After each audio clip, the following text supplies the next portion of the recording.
back to Between Two Wings. I'm your host, Emily Norman, and today we have Jason Rabinowitz. He is an airline researcher and a passenger experience expert, and he also co-hosts the Flight Radar 24 podcast. Jason, thanks so much for coming on our show today. Hey, thanks for having me. Happy to be here. Of course, thanks again. So, we like to start off by just explaining our backgrounds. I actually have up behind me my personal favorite in-flight entertainment, which is using ForeFlight to follow along on any flight I'm on. This one wasn't a commercial one, but I always have it up and people kind of give me funny looks and they're not exactly sure what I'm doing, but it's okay. It's window seat's the best in-flight entertainment anyway, so you're doing it right. Yeah, and I see over the years, I assume you've collected all those aircraft behind you. Is there anything about that? My prized possessions back here. So just a lot of different aircraft models from my travels, industry shows, airlines. That in particular is a favorite of mine. That's a Lego Vancouver Airport Terminal and Air Traffic Control Tower, which I like. You did make it yourself, right? It was a pre-made kit of several hundred pieces that you had to follow a very specific guide to put together. But that's lots of fun stuff. That's there is the ceremonial keys to an American Boeing 777-300ER that I won on a delivery flight. So lots of stuff I'll grab on the way out of my apartment if there's ever a fire. Definitely. What's the one that you're going to grab first, though? It's probably going to be those ceremonial keys because I've got the only pair for that plane. There you go. Well, hopefully you never have to, frantically try to pick through your collection on the way out for a fire. So tell us a little bit about your backgrounds. So a little bit on my background, as you mentioned, I do some research for an industry-owned organization called ATPco, and we go out basically, not always flying, but we catalog information about the in-flight experience, be it what you might see out the window like that, actual entertainment systems, power, Wi-Fi, all that good stuff that makes up the passenger experience these days. And we tell flight shoppers where they're going to get it, what flight they're going to get it, whether it costs something, it doesn't cost something.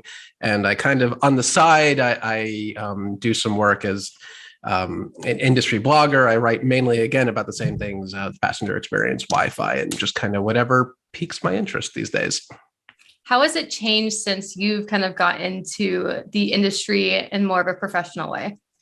Well, it's definitely changed a lot since I started doing this in 2012, 2013, where a lot of the things we were looking at and categorizing back in 2013 was like, hey, you may get this, or like, hey, look for this specific flight that has the Wi-Fi. And now it's like, you expect all of these amenities pretty much on any flight. Like if you get on board a flight, you expect there to be Wi-Fi and you expect it to work and you expect it to be fast enough to stream Netflix. Whereas several years ago, that was kind of like a pipe dream. And now passengers just like something clicked and it's pretty much like, if I don't have it, why don't I have it? Why is this airline not giving this thing to me? At least here in the US, it's a little different elsewhere. In Europe, in-flight Wi-Fi is just really now hitting a critical mass. But it's definitely been fun to watch things go from a concept at a trade show like AIX in Hamburg to suddenly now just like my dad expects there to be a seatback screen with the football game on when he flies. Yeah, that's so true. I mean, we get kind of like nitpicky about it too. Like, like you said, like why is this not available? Like, what's the reason this is an old aircraft, or have they not, refurbished it lately? It's really interesting to hear. So, obviously with in-flight experiences, we do think about, the Wi-Fi, the seatback entertainments, maybe even interactions with flight attendants or food. But what are some ways that pilots themselves can kind of better the experience for passengers, whether that be communication or anything else? It's definitely communication there. I know there are some airlines that they try to encourage their pilots to get up to the front of the cabin before the flight, before they really start doing their checklist, and introduce themselves to the passengers on board, say, hey, here's what's going to happen. We're going to do our checklist. We're going to push back in 20 minutes. Here's the weather en route. We're going to do our best to avoid the turbulence, but sometimes it doesn't happen. That really seems to go a long way to kind of ensure the passengers that like, hey, there's people up in the front of the plane. They're professionals. They know what they're doing. They have your best interests in mind, and they don't want to go through turbulence any more than you do. So I think you hit it, that communication is by far the single most important thing that they can do. Yeah, for sure. Especially, I mean, even as a pilot myself, You sit in the back, you kind of like, guess what's going on. You check all the like updates on like the apps or for the airlines, but you see people around you all the time that are just angry. Like they need more answers and they just want to know what's going on. So there can definitely be a disconnect sometimes. So maybe something to keep in mind. Yeah, Exactly. sure. Yeah. If you're holding short of the runway for 47 minutes, just maybe say like, hey, we're like 13th in line. We'll get there Yeah. eventually.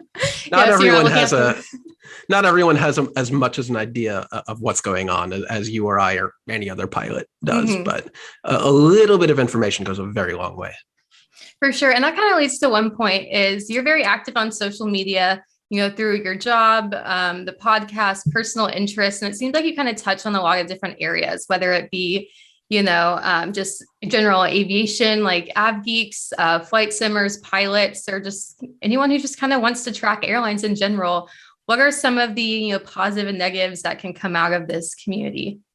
So one positive thing is definitely what drew me into this community. I think at first is I just touched on it there is community more than any other Mhm. industry I really know of or am involved in.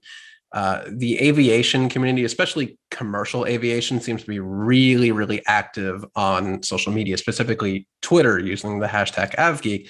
Is Yep. that a lot of pilots out there just want everyone to know everything that they know about the flying experience. They want them to bring them into the experience. They want to involve the younger generations to get them to be interested in flying.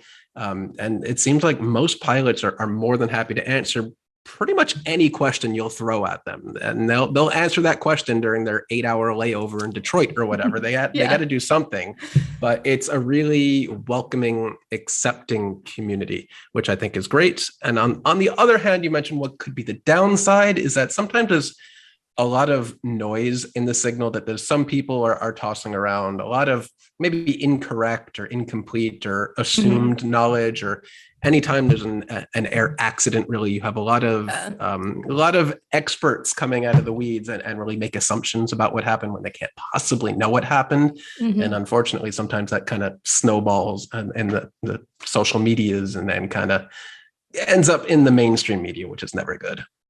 Yeah, I feel like that's definitely something that's happened. And there's been a lot of speculation recently, especially, with the pandemic and, the aviation industry is kind of like on the rise again, and we're trying to figure that out.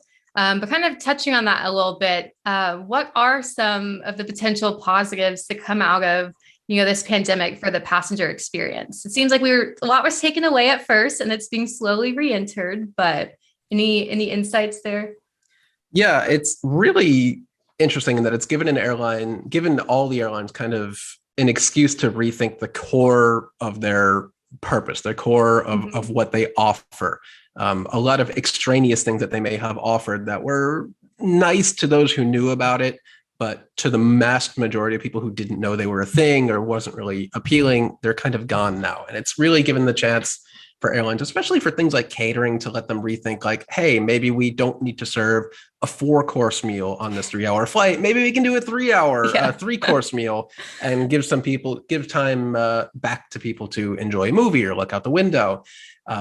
There are interesting like things like that. And also cleanliness obviously was a big thing during the pandemic. Yeah. I don't know if you've noticed, but commercial aircraft generally look a bit cleaner these days than they did pre-COVID. It may just be a perception thing and how much talk there was about keeping the aircraft cleaner, but it seems like there's actually a concerted effort to keep the aircraft clean. And I haven't gotten sick since before COVID. So I always used to get sick when flying. So maybe it really is working. Yeah, for sure. My mom's a flight attendant, so I have lots of stories there. But that's a whole I bet nother you do. topic. But yeah, so looking forward a little bit into the future, what is something that you would like to see happen in commercial aviation in the next, 5 to 10 years? Ooh, 5 to 10 years, that's a long Yeah. time. So I mean, looking at what you have right behind you, you have a nice iPad with a flight path and all sorts of waypoints and stuff like that. I'd love to see that stuff kind of, there you go. And weather radar. So we have like the base of that baked into like most of the in-flight entertainment screens. You get like a flight map, which has a plane icon the size of like Wisconsin, and you don't really know where you are. I'd love to see my pet more peeves as well. Yeah, like we're coming into land and like the plane is just the size of Manhattan. Like it's not helpful. I can't tell where I am, but I'd love to see more detailed stuff like that brought right into like the passenger infotainment screen, so I can see like the weather radar around me and how we're not going through the storm cloud, we're going around the storm cloud, and that's why we're making this little banking turn. There are some companies that have incorporated some pieces of information like that. I know like Panasonic is doing a little work, but I'd love to get, maybe this is a little niche, maybe this is like me seeing that in the background and wanting that, but I'd love to have some more like real information about what's going on during the flight, what we're experiencing, what we're going to go through, what our flight path is. Like if you're coming into JFK, you see it out the window like 30 minutes before you land, because you have to go all the way around and like basically to Connecticut before you land. I know that's going to happen. The plane knows that's going to happen. The pilots know that's going to happen, but the passengers don't. And it should be easy enough to just draw the little flight path on the screen and say, we're going to go all the way around like this. It's going to take an extra 30 minutes, but now you'll know why we're going to be 30 minutes late. I would like to see that.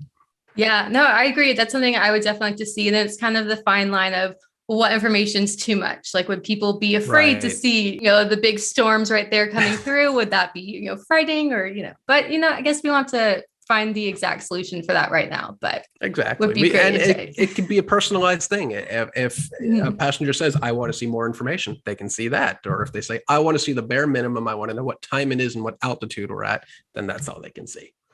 Definitely. Well, Jason, thank you so much for coming on here to talk to us a little bit today. It's been really great to see your perspective on things, and definitely everyone should check out Flight Radar 24 after you listen to this episode as well. It's a great podcast. Thanks so much. Thanks for having me. And everyone, thank you so much for tuning into this episode of Between Two Wings. We'll see you next time.